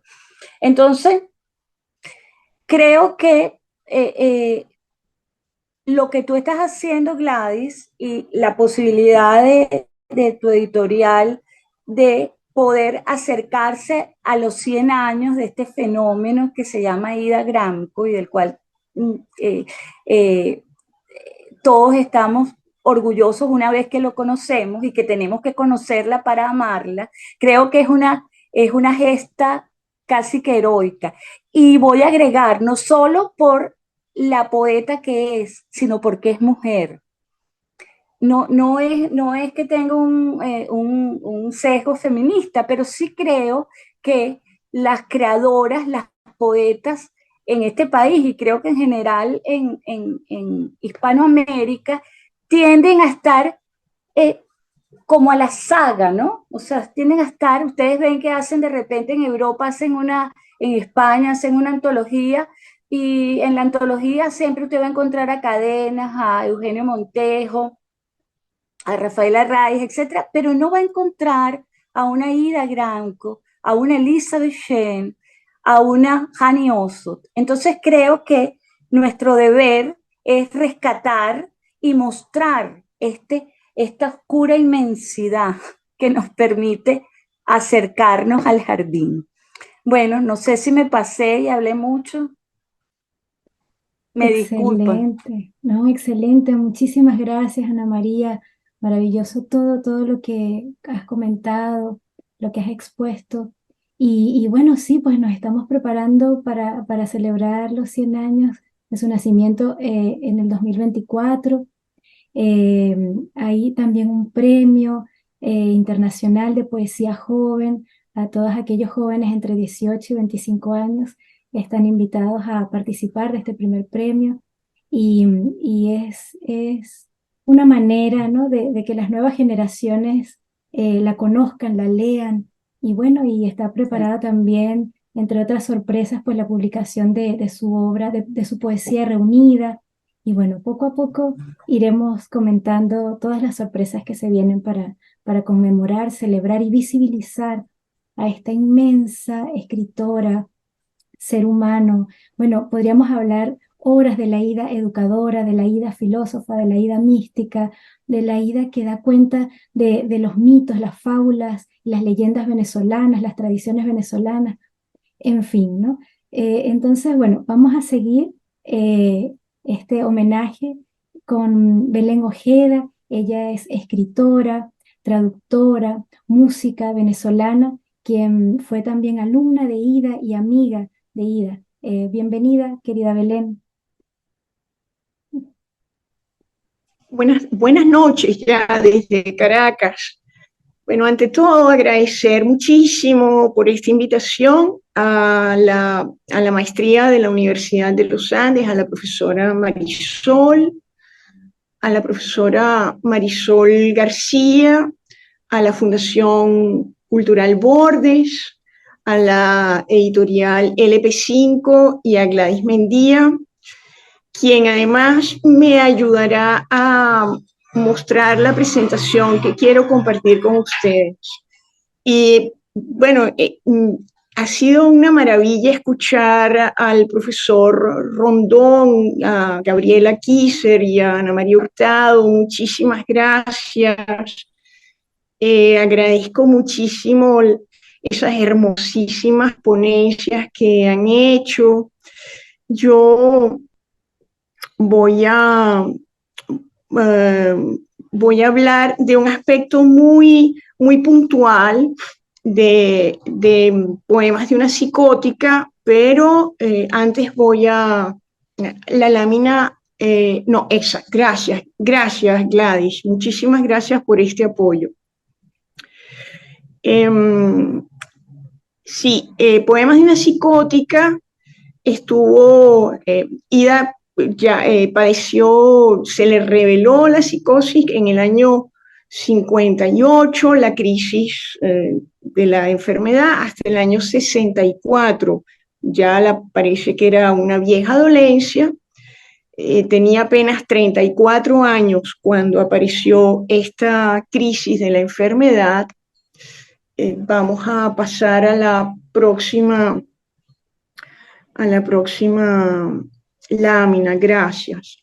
Como dijo Ana María, y lo dice en su maravilloso prólogo a la segunda edición de Poemas de una psicótica, la cual se hizo después de 50 años, tenemos esa segunda edición de La diosa blanca. Poemas de una psicótica es un libro perfectamente estructurado, no podemos dejarnos engañar por el título. Es un libro que está parte de la prosa poética en Diablos, El ángel y el espectro, que son los poemas que Ida llama de su enfermedad, lo llama ella. Todavía la plegaria, que ocupa apenas una página, la plegaria, Casi silencios y Lo máximo murmura, son los poemas que ella considera los de su sanación. La plegaria está en prosa y ocupa apenas una página. Casi silencios está en verso, ya está en verso libre, y Lo máximo murmura está en endecasílabos. Entonces, yo quisiera, el endecasílabo sí, porque viene de de ese desbordamiento, como lo acaba de decir Ana María, hasta la estructura del endecasílabo que acompañará a Ida hasta Treno, su última obra, como en el caso de Mozart, no solamente en la genialidad y la precocidad, también aquí hay una coincidencia. Treno es la última obra de Ida, así como el Requiem fue la última obra de Mozart. Ese endecasílabo, como diría Severo Sarduy, es, definiendo la ciudad barroca, dice que nada interrumpa la continuidad lícita del espacio mensurable ni la del tiempo, perpetua sucesión de instantes idénticos. Entonces ese desbordamiento del inicio en los diablos y en el ángel, ese desbordamiento verbal va en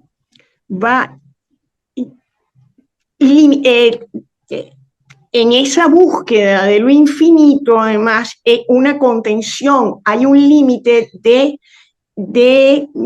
esa sucesión de instantes idénticos que va a ser el endecasílabo. Para contener ese infinito que es el mundo, está el endecasílabo, y tal vez por eso ella regresa al óleo, como lo acaba de decir bellamente el profesor Rondón, como lo decía Ida, pero él lo acaba de exponer. Entonces, ella retoma esas formas porque ¿de qué manera contener el mundo? ¿De qué manera contener ese infinito en una repetición de instantes idénticos? Entonces, no nos puede engañar el nombre, es una arquitectura perfecta. Yo quisiera aquí, lo dijo ya Ana María, bueno, nombrar otras, con cuáles obras pudiera dialogar. Discúlpenme la ronquera, pero es que vengo saliendo de una gripe.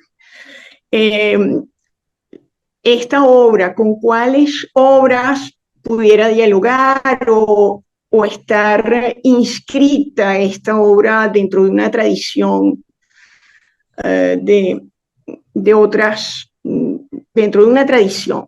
Entonces, las moradas de Santa Teresa, no es casual que los diablos sean 7, número, bueno, cabalístico, número primo, que en el cielo y la tierra, el 3 de lo divino con el 4 de la tierra, pero también 3 por 4, 12, y aquí sería la suma, 3 más 4, 7, son 7 diablos, como esas moradas que son 7, en las que cada escalón va confrontando en esa búsqueda de la divinidad, en esa búsqueda mística, pues se va atravesando un camino.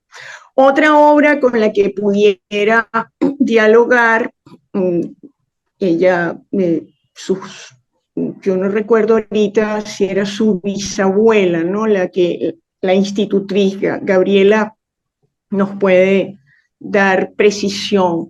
Era institutriz y en esa biblioteca estaban, bueno, Goethe, Schiller, todos esos autores. Yo creo que con Fausto pudiera también haber un diálogo y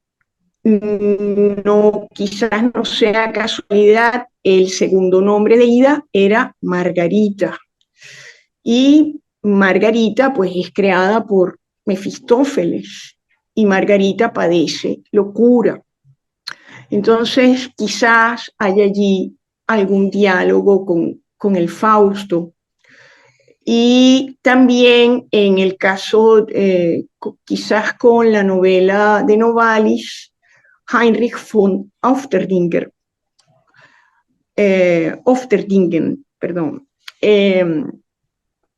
por la búsqueda de la flor azul, de Edelweiss, porque la flor azul era, en el romanticismo, fue un símbolo de anhelo y amor y un afán metafísico por lo infinito. Entonces, esta flor, que es la flor de la conciencia, es esa flor de anhelo de ese infinito inaprehensible, y es Novalis quien plasma en su obra, en su novela Heinrich von Ofterdingen, dedicada a un master singer. Podemos pasar a la próxima lámina. Yo les quiero hablar con precisión, aunque hablé al principio de manera general sobre la obra, del sistema de correspondencias que se encuentra en los diablos, precisamente. Entonces, los sistemas de correspondencia son comunes a muchas culturas antiguas, y los hay de 5 elementos, como este que está acá, que corresponde a la cultura china. Está a cada órgano le corresponde, los órganos están arriba, a cada órgano le corresponde un color, y a cada órgano le corresponde un elemento, un dedo, un animal, una estación del año, un punto cardinal. Y bueno, la medicina tradicional china hasta el día de hoy se rige por ese sistema de 5 elementos en este caso. Vamos a pasar a la siguiente lámina. Hay sistemas de correspondencia de 7 elementos y de 2 elementos. Yo aquí tomé 2 que están en nuestra vida cotidiana hasta el día de hoy y los simplifiqué mucho porque quiero ir al de diablos. Tenemos arriba el de los días de la semana, y a cada día de la semana le corresponde un astro, un metal y otras muchas cosas. Y tenemos abajo el de 12, que también tiene que ver con el 3, ya no 3 más 4, sino 3 por 4. Y entonces tenemos a cada signo zodiacal le corresponde un astro, un elemento, una parte del cuerpo, una piedra preciosa o semipreciosa. Y aquí, bueno, vamos a prestar mucha atención a lo de las partes del cuerpo y a lo de las piedras preciosas, porque va a estar muy presente en el sistema de correspondencia que hace Ida en demonios. Vamos a pasar a la siguiente lámina. En el siglo, sí, se me había olvidado esta. En el siglo XIX fue común que los autores, los artistas crearan sus propios sistemas de correspondencias. Y aquí yo les traje 2. Uno es de 2 elementos y otro es de 5 elementos. Arriba está un sistema de correspondencias del compositor Alexander Scriabin, que hace corresponder a cada uno de los sonidos de la escala cromática un color, y cada color tiene una simbología. Y el famoso poema de Rimbaud, donde a cada vocal le hace corresponder un color. Y este sería el de arriba, es de 12 elementos, porque 12 son los sonidos de la escala cromática, y el de abajo es de 5. Hubo otros autores, Rimsky-Korsakov también tiene un sistema de correspondencias de sonido-color, y hubo varios lingüistas alemanes, Schlegel, que atribuían colores a las vocales. Podemos pasar a la siguiente lámina. Y aquí está Ida Margarita, rodeada de demonios, de los diablos, perdón. En esta foto que tiene son como margaritas, sí, florecitas. Y están los demonios grabados de Doré. 7, yo coloqué 7 porque 7 son los de Ida. Vamos a pasar a la siguiente lámina. Y aquí esto es lo que yo quiero compartir con ustedes. Son 7 diablos. El primero es gris y es un diablo metálico, es un diablo, y es un diablo asociado, fíjense, tenemos arriba, es un sistema de 7 elementos, y en la columna izquierda coloqué el elemento piedra que ella asocia, el o los animales, y árboles, la parte de la flora, árbol, flor o fruta.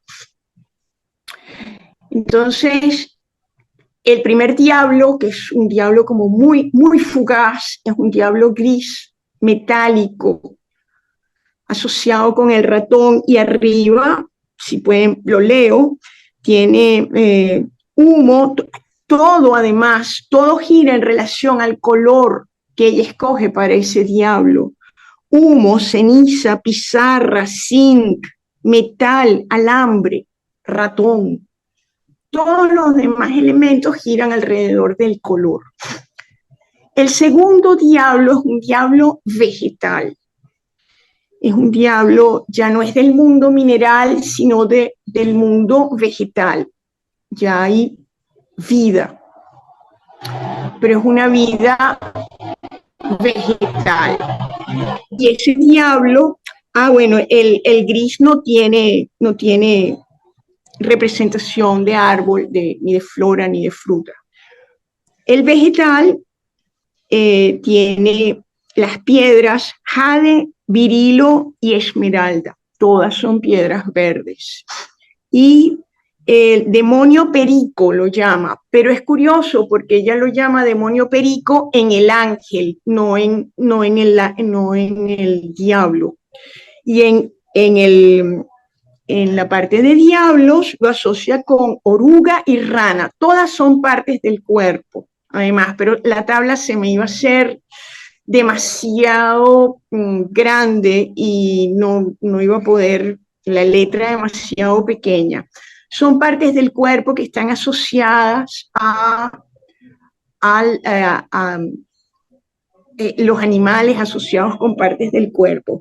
Y en la última, en la parte de la flora, por supuesto, bejucos, mogotes, gramíneas, enredaderas, musgo verde, hojarasca, gramíneas y uva verde. La única fruta, y la llama con precisión uva verde.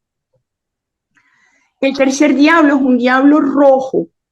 Ya pareciera aproximarse porque entre los elementos está la sangre. Entonces sí, ya pareciera entrar en un diablo que es animal, mamífero, un diablo animal. Y los elementos, fuego, sangre, granate, carbunclo, ladrillo. Este diablo no tiene representación animal, pero están todas las flores y frutas vegetales, bugambillas, rábanos, cayena, corola malva y fresa. La fresa está asociada a la nariz del diablo, a partes del cuerpo de ese diablo. Después viene un diablo azul, que además es algo bello. Y ese diablo azul está asociado al cielo y a piedras azules, cobalto, turquesa, zafiro y el azul del fósforo. Perico gigantesco y azul es el animal. Es también interesante que casi todos los animales son animales voladores, casi todos, sean insectos o aves, son animales alados. Está la parte de las flores, sí, son todas flores. La parte de árbol, flor o fruta son todas flores. Hortensias, petunias o misotis. Ahora viene un diablo, el diablo negro, un diablo como de lo profundo, de lo subterráneo, de lo que se pudre para transformarse, y ese diablo está representado, los elementos son petróleo, carbón, azabache, ébano, acerina, brea, fango, estiércol. Y el demonio cuervo igual lo puse en mayúscula porque ella lo denomina demonio cuervo en el ángel, no en el diablo. Y después vienen, bueno, tarántula, lechuza, mosca, zamuro, hormiga, golondrina, gato negro. Casi todos animales voladores. Y en los vegetales está el ébano, que lo puse arriba también. Después viene el diablo amarillo. Y el diablo amarillo está representado por la luz. Pareciera que venimos de lo más hondo, de lo más profundo, donde se transforma. Es oscuro de lo que hablaba Ana María. Es oscuro, se va a transformar en luz en el sexto diablo. Está el azufre, que es amarillo, pero el azufre además es un elemento purificador. Está el topacio y el oro cochán. Son como elementos alquímicos, además. Y al demonio lo va a llamar pollito en el ángel. Y las mariposas amarillas, animales voladores. Tenemos ave e insecto. Y la flora aquí también es muy extensa. Araguaney, heno, hoja amarilla, espigas, dalia, rosa amarilla, girasoles, jobo, mango, frutas tropicales, ¿no? Jobo, mango, bueno, la fresa también. Y un banano podrido, además. Ahora viene el último diablo, es un diablo marrón. Un diablo, sus elementos son ya más de lo orgánico: cuero, madera, paja, obsidiana, arena. Y lo llama demonio araguato. Araguato, que es una especie de mono, un mamífero, y el alpiste. Entonces aquí tenemos un perfecto sistema de correspondencias, donde hay elementos además de la flora tropical y de la fauna tropical, con unas asociaciones a las que podemos hacer seguramente muchas otras asociaciones e interpretaciones. Los diablos tienen además otros atributos. Podemos pasar a la siguiente lámina. Los diablos no hablan. A lo mejor eso tuvo que ver con el proceso de la enfermedad de Ida, la primera parte, que ella misma no hablaba. Pero los diablos no hablan. El primero ríe y, bueno, tiene telarañas, nubarrones, nieblas. El segundo ríe y murmura frases pero incoherentes. Y es pestilente, como coles rancias. Tiene un afán de posesión y orgasmo. En 3 de ellos ella señala el sexo. Al vegetal el sexo le cuelga como una planta parásita, un helecho amarillento. El diablo rojo no habla. Ella no lo dice, pero no hay ninguna palabra pronunciada por él. El cuarto, que es el azul, no habla y es algo bello. Es delgado, parece pegajoso. El negro ríe, pero tampoco habla. El amarillo tampoco habla. Parece un rayo hediondo. También hay igual que el verde, es hediondo, huele a coles rancias. Este sexto diablo también tiene un sexo que le cuelga como un mudo canario grotesco. El último ríe y tiene voz, la llama, pero tampoco dice que hable. Ninguno de los diablos habla. Ojea un libraco, pero no dice que hable. Le chorrea miel pestilente. Y fue el único que se quedó con ella 7 meses. Los otros estuvieron muy poco tiempo con ella. Este se quedó 7 meses. Y a este último el sexo le cuelga como un 100 pies. Entonces, este es un sistema de correspondencia. Después de esto viene el ángel. El ángel sí habla. Hay unas transiciones además muy bellas, por ejemplo, del rojo al azul. Ella lo hace a través del sistema de venas y arterias. Es una belleza cómo pasa de las arterias rojas a las venas azules para hacer la transferencia del rojo al azul. Es una maravilla. Y hay otra que ahorita no recuerdo y no la tengo anotada, cómo pasa de un diablo a otro, también con una sutileza maravillosa.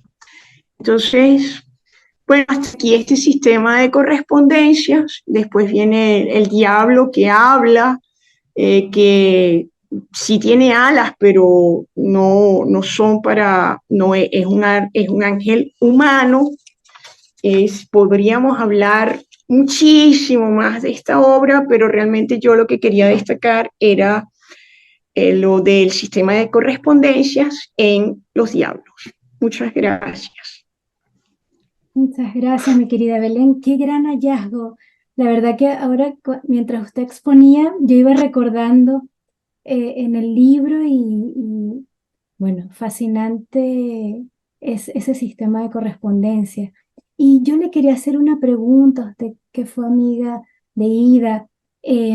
Estaba leyendo Sol y Soledades y casi al final dice esto: el mundo natural solo quiero vivirlo recordando para que no me duela su compacta y vistosa materia.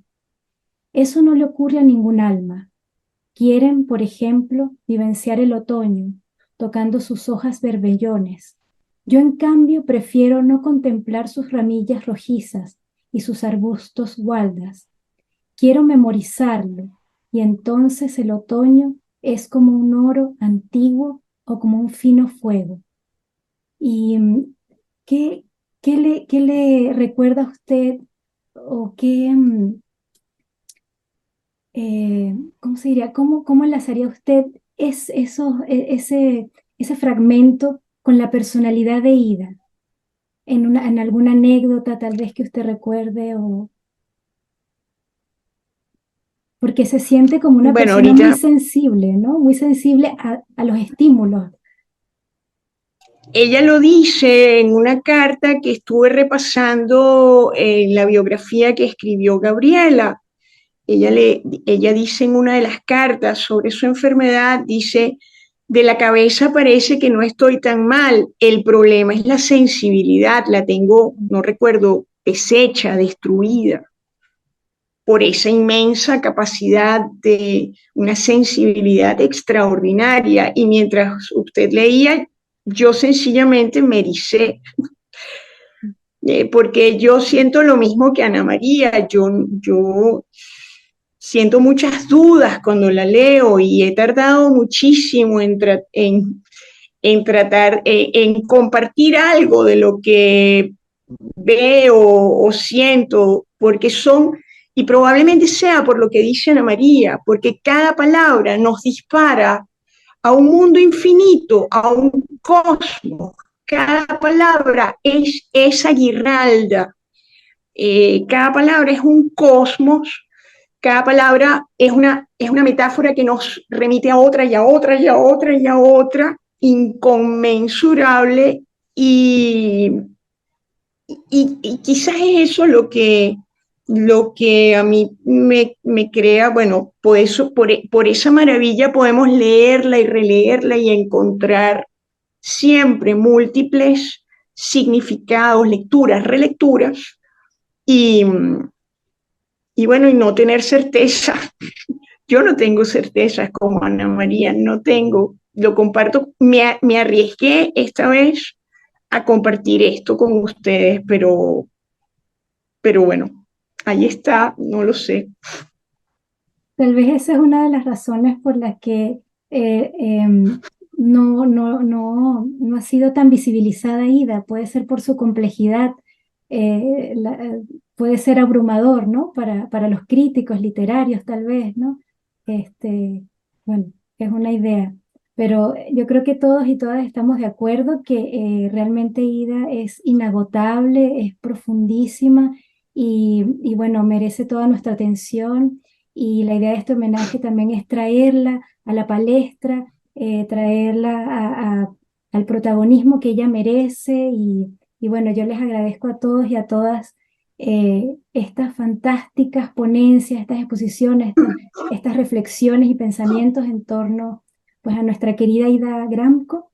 Y bueno, espero que se repita porque veo que necesitamos más tiempo para seguir hablando. Yo tenía preparadas algunas cosas, pero ya van casi 2 horas y bueno, nos seguiremos reuniendo y están todos invitados, invitadas a seguir conversando. Infinitas gracias, muchísimas gracias y feliz noche. Gracias a todos. Maravillosas ponencias, gracias. Gracias, Gracias de verdad. Rafael. Gracias a Gracias, todos por haber gracias, aceptado Gabriel. esta invitación. Nos volveremos a ver. Gracias, Ana María, gracias, Gladys, Gabriela y Rafael. Gracias, profesora Marisol y Fania. Un abrazo fuerte a todas. Gracias.